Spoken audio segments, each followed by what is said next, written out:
Hi everybody, this is Saba, and whenever you see Saba with the hat on, you know I'm in Israel. And so this is session 9, and Nana and Saba right now are you'll see on this picture, this is where we're at. We're at the port of Jaffa. And so I'm going to take our family church time today to talk about the different things that happen right where we're at right now. So this is Jaffa, and again, there are 3 main things that happened here that I want to use for our church time. It's going to deal with, oh, look at this. Can anybody guess what happened here in Jaffa and who this is? I know we've got some fishermen in our family. I wonder if old Uncle Luke or Jack or any of you guys have caught anything like this. Okay, so this is of course going to be the story of Jonah here in Jaffa, but also we're going to talk about Peter and Simon the Tanner, because next week I'm going to, in a sense, pick up where we left off here, because we're going to go from Jaffa, Nana and I in our group, to Caesarea. And again, I've got some maps, but first we're going to start with Jonah. And so here in our story of Jonah, this is the area here, this yellow dot of Nineveh, and right next to Nineveh, that short distance, another yellow dot is what? Is Jaffa. And we're told that Jonah decided, when God told him to go to Nineveh to tell the people of Nineveh, that would be modern day Iraq, that judgment's coming, you better get your lives right with me. And yet, no. Jonah decided, and look how far that yellow line goes in the opposite direction. That's where he got on the boat. He wanted to go as far away in the opposite direction from Nineveh that he could. And so that's what's going to happen here. And so we don't have time to go through the whole 4 chapters, but I want us to learn the lessons. I think there's a few lessons that we can learn from the story of Jonah being swallowed by the fish. Number 1 is that God's ways are not always our ways. God has a big heart. The Ninevites were wicked and evil. And historians talk about how barbaric they were. They were known as the experts in skinning alive. Imagine that. And also when they conquered people, it was the Assyrian Empire. They put these great big fish hooks up through their noses and out, and they would drag them out. So when we think about the wicked people of our day, of course, for me, it's immediately we're thinking about Hamas and Hezbollah and these jihadists that do incredibly evil things. And it was as if God told Jonah, I want you to go and talk to these people, tell them I love them and care about them, and they need to turn from their evil ways. And what does Jonah do? Probably the same thing I would do if God said, Saba, I want you to go. I'm going to arrange a meeting where you're going to encourage Hamas to return to me. Tell them that I love them. I would say, no, you don't know how wicked and evil these persons are. Do you know what they've done? And I would, like Jonah, probably start going to Tarshish or that opposite direction. But, and never forget this, God has a big heart. The Bible tells us that it's not the will of God that any should perish, no, not one. A big heart. And so Jonah's going to have to learn a hard lesson. You cannot outrun God. So as we sit at the port of Jaffa in that picture that I told you, we always remember that story. And I always kind of, when I'm teaching our group, I always challenge them and remind them that they can't outrun God, that God has a big heart, and that, as I mentioned, he doesn't want any to perish, no, not one, and that our ways are not always his ways. But you have to yield, and you come to that point in time where you have to say, not my will, but your will be done. Being a disciple means to follow Jesus where he leads, not the direction you might want to go. So what else happened here? Well, here's a map. Let me see if okay, there you can see the red dot that says Jerusalem. And then above that, right about where my hat is now, the top of it is a place called Jaffa, or Joppa, same place. And the story that we're going to read in Acts chapter 10 is going to talk about being here in Joppa, and yet the other city where we're going to be next week for this teaching, for our family church, is in Caesarea. So I thought I'd at least give you a little picture of that, because it's only 24 miles from Jaffa to Caesarea. So I imagine you're thinking, so please, Saba, tell us what happened. What happened in Acts 10? All right. We're going to come to a place, and his name is Simon. We're going to talk about not just Simon Peter. We're going to talk about him, but this is the house of Simon the tanner. So keep that in mind. This is in Jaffa. And from the top here, you're overlooking the beautiful view of the Mediterranean Sea. It's a port city, Jaffa. Again, Jonah. Remember that. Well, Acts 10, we're going to pick it up in verse 5. It says, now send men to Jaffa. This is a Roman centurion that the angel of the Lord visits, and he's troubled, and the angel of the Lord says to him, because he's in prayer, says, send men to Joppa and send for Simon, whose surname is Peter. And he's lodging with Simon the tanner. I just showed you a picture of his house, whose house is by the sea. And he will tell you what you must do.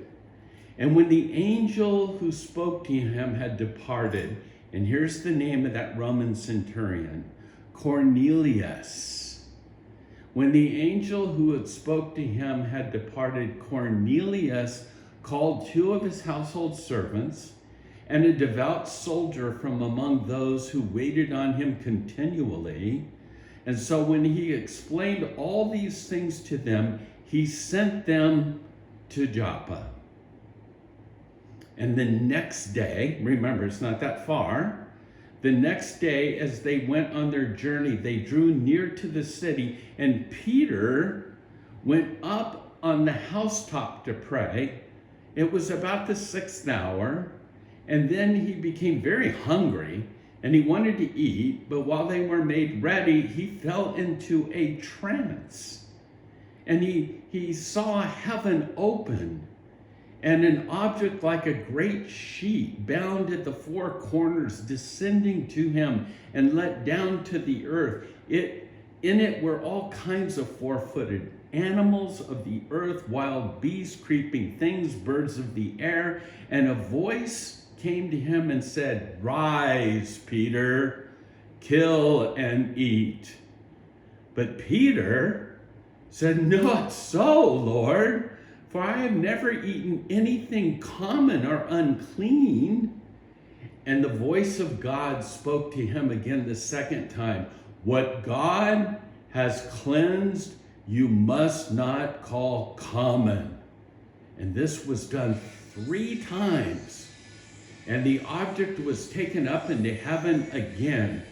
What a picture. What a vision. I've given you, obviously, this isn't a snapshot that Saba took of this, but this gives you that idea of here's Peter, he's on the rooftop, Simon the tanner's house, there's the port of Jaffa, and there's this sheep that he was in a trance that had all of these foods that the Jews would say, no, that's not kosher, we can't eat those sort of things. But God is doing something miraculous here. Miraculous. And we're about ready to find out. But it goes on to say, now, while Peter wondered within himself what this vision meant, behold, the men who had been sent by Cornelius had made inquiry of where Simon's house was, and they were knocking at the door, standing at the gate. And there they called and asked whether Simon, whose surname was Peter, was lodging there. And while Peter thought about the vision, the Spirit said to him, behold, 3 men are seeking you. Arise, therefore, go down and go with them, doubting nothing, for I have sent them. Now keep in mind, there's 2 distinctions here. You have the Jewish people, and then those that are not Jews are called Gentiles. And during this time, you had the Romans that were in charge, and the Romans were Gentiles, and Cornelius is a Roman, and the Jews didn't want to have anything to do with the Romans because the Jews thought God was only on their side and for them. And so God's about ready to do something big, miraculous. And so he's sending these guys down to Peter. And now we read that Peter came down from the rooftop, and he met the guys that were sent from Cornelius. And then he asked the question, for what reason have you come? And they said, Cornelius the centurion, he's a just man. He fears God.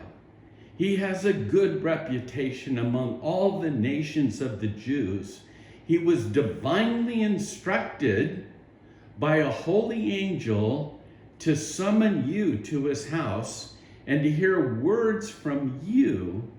And then he invited them in. He lodged them. And on the next day, Peter went away with them and some of the brethren, and they went from Jaffa and they headed to Caesarea. So notice in my notes, I said, this is now to be continued because Nana and Saba's next stop is going to be Caesarea. And I'm going to tell you the end of that story, this big thing that God's going to do next week from Caesarea, because that's where Cornelius is waiting for Simon to come to. But I have one last thing from Jaffa to share with you. Notice this slide, beautiful place, and notice the name. It says it's the house of Tabitha.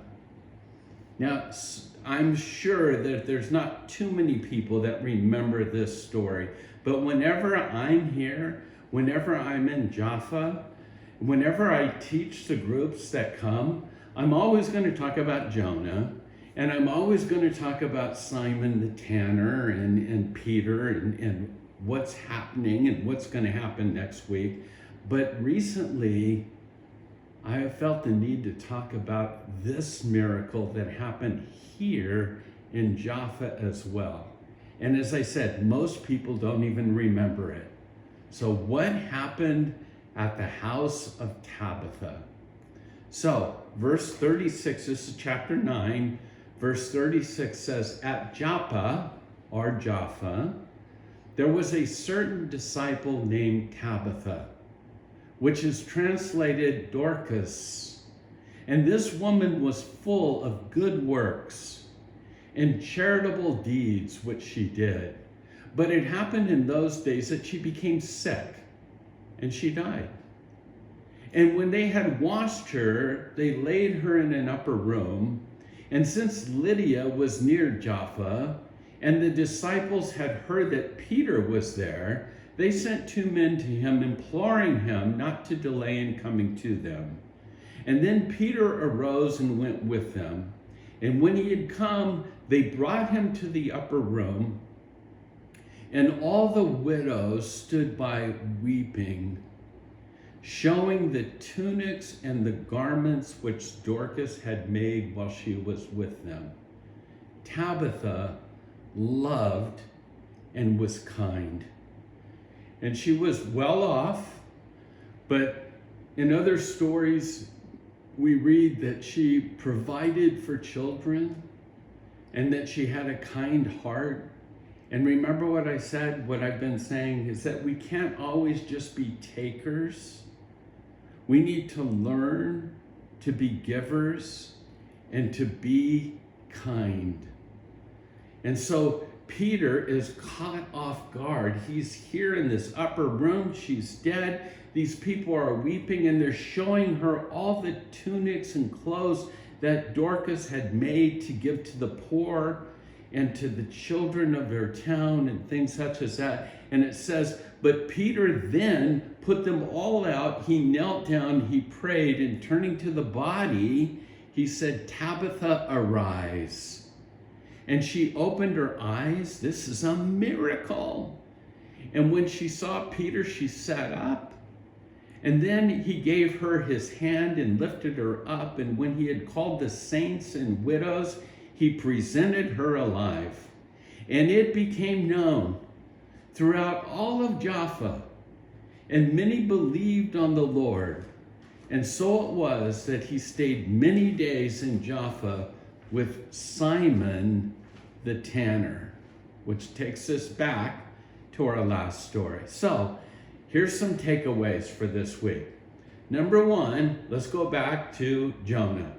What lessons can you learn from the story about Jonah?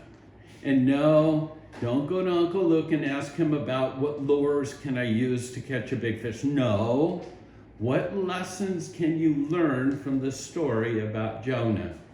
And 2, after you talk about that, 2, what do you think is going to happen next week when Peter gets to Caesarea? What's this big miracle that's going to happen? And then the last one. It's not enough just to read about how kind Tabitha was and what her reputation was. No, you and I, we need to practice that kind of kindness this week. You know, she'll be embarrassed when she probably hears this, but your Nana is one of the kindest people that I know. When we come to Israel, she always wants to fill up bags to give to children, to a ministry here in Israel, for people that don't have basics. They don't have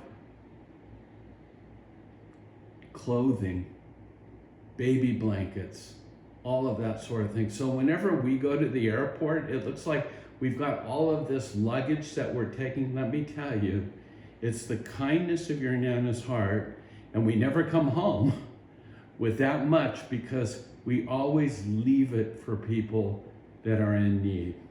So be kind. That's what Tabitha was. That was what she was known for.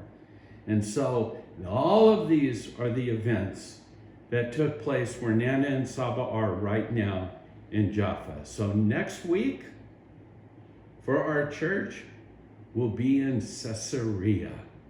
So God bless you. Saba loves you all. And may he grant you his shalom this week. Amen.